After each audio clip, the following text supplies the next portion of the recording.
Story RH, le podcast RH qui ne vous raconte pas d'histoire. Bienvenue à toutes, bienvenue à tous. History is made of stories. Dans cet épisode, nous allons parler du rôle des algorithmes sur les réseaux sociaux et la manière dont ils façonnent nos comportements. Pour être visible, il faut suivre la loi de l'algorithme. Cet algorithme-ci me dit qu'un document PDF au contenu de merde serait plus efficace qu'un lien externe vers un contenu de qualité. Contact. Cet algorithme-là éclaire ce qui génère beaucoup de commentaires. Et paf, un post polémique. Au moins, comme ça, avec ça, ça commente. On dirait les vieilles ficelles d'un débat télévisé. Et de poste en poste, de fil en aiguille de règles algorithmiques en soumission, on s'exécute, on fait tous pareil. Alors quand les algorithmes rendent cons, c'est quoi l'histoire ? C'est une histoire cousue de fil blanc, une évidence. Le problème, c'est que le monopole nous oblige. La quête du poste qui rend visible. Et pour être visible, il faut respecter le code, celui de l'algorithme.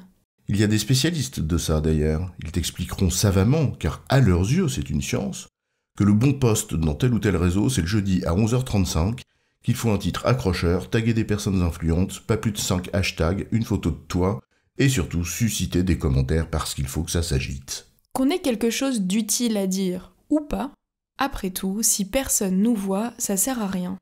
C'est fou, je ne peux pas m'empêcher de penser à cette expression des gamins dans la cour de récré. T'es populaire ou tu l'es pas.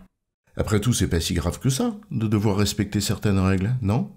Si ce n'est le fait que ces dernières ont des conséquences, et cela va bien au-delà même du simple fait que tout le monde fasse la même chose. Premier effet qui se pas cool, c'est la standardisation des comportements.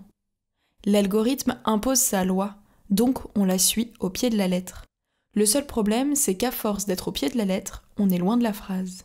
Et cet effet de normalisation, c'est pas vraiment propice à la qualité, c'est vrai.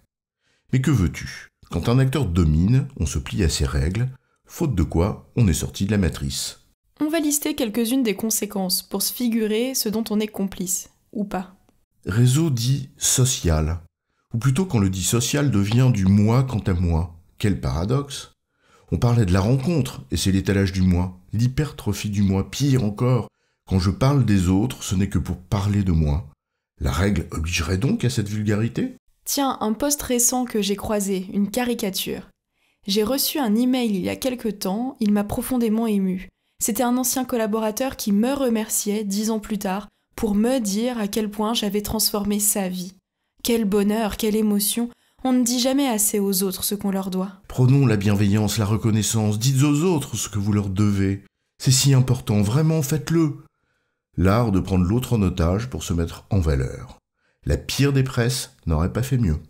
Mais que dire encore des règles de visibilité de tes posts ? Il faut des commentaires, de la réaction, du bruit, quoi. C'est ça, le principe de la caisse de résonance. Ça résonne plus que cela ne résonne. Alors, on fait comment pour que ça gesticule ? De la polémique plutôt que du fond. Ça sert à rien pour celles et ceux qui lisent.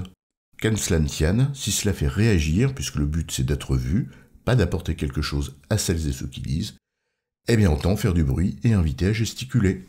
Au détriment de ce qui est utile, peut-être, pour le lecteur. Mais au fond, le fond, peut-être qu'on s'en fout. Ce qui brille, mon ami, ce qui brille, voilà tout ce qui importe. Et c'est comme ça qu'au journal de 20h, on te parle des chiens écrasés. Et on parle de la volonté du réseau dit social de surtout garder son client le plus captif possible. Alors évidemment, pas d'incitation à le quitter. Un contenu à valeur ajoutée qui peut être utile à celles et ceux qui te suivent. Oh malheureux, que vas-tu t'aventurer à poster un lien externe qui invite l'utilisateur à quitter celui qui fait tout pour te conserver dans ses rangs ? Le spectacle continue, mais ici, ne t'avise surtout pas d'aller voir ailleurs. Et c'est à force de soumission à ce type de règles, imposées par des algorithmes et leurs spécificités, qu'un réseau professionnel se pipolise ou qu'un autre n'a plus d'amis que les pubs ciblées qui l'envahissent. Voilà quoi. Quand le pro devient tout sauf être pro. On étale son nombril parce qu'on le vaut bien. On s'intéresse au clic, mais on ignore l'autre. Précisément celui ou celle dont on aurait secrètement envie de capter l'attention. La racole, en quelque sorte. Elle pose 2 questions. La première, qu'est-ce que tu vises ? Et la seconde, qu'est-ce que ceux que tu vises attendent ? Peut-être même que ceux que tu vises sont comme toi. Il s'intéresse à eux, pas à toi. Alors peut-être mieux vaut-il leur donner ce qui les intéresse, eux, et c'est pas toi. Et avec un peu de chance, ils reviendront vers toi. Ou pas. C'est un éternel débat entre fond et bruit, entre visibilité et profondeur, rien de nouveau. Au fond, on aurait presque envie de dire que ceux qui ont quelque chose à dire ont souvent peu à vendre, quand ceux qui ont quelque chose à vendre ont malheureusement souvent peu à dire. La loi du genre. Et elle n'est pas nouvelle.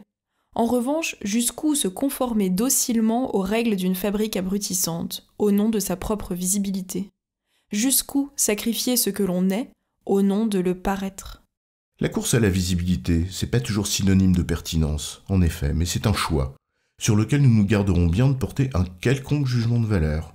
Ou pas. Tout dépend peut-être de ce que l'on y sacrifie. La soumission, c'est peut-être aussi une question de liberté.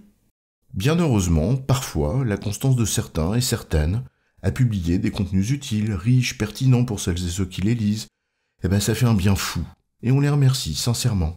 Alors on clique sur j'aime et on commente. Ça leur fera de la visibilité et ils le méritent bien. En résumé, les algorithmes des réseaux sociaux imposent des règles formelles pour mettre en valeur les informations qu'on publie.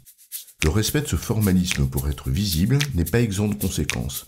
À chacun et chacune de choisir jusqu'où s'y soumettre, ou pas, en connaissance de cause. J'ai bon, chef? Oui, tu as bon, mais on va pas en faire toute une histoire.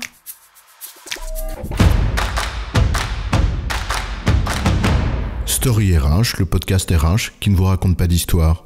Retrouvez tous les épisodes sur storyrh.fr.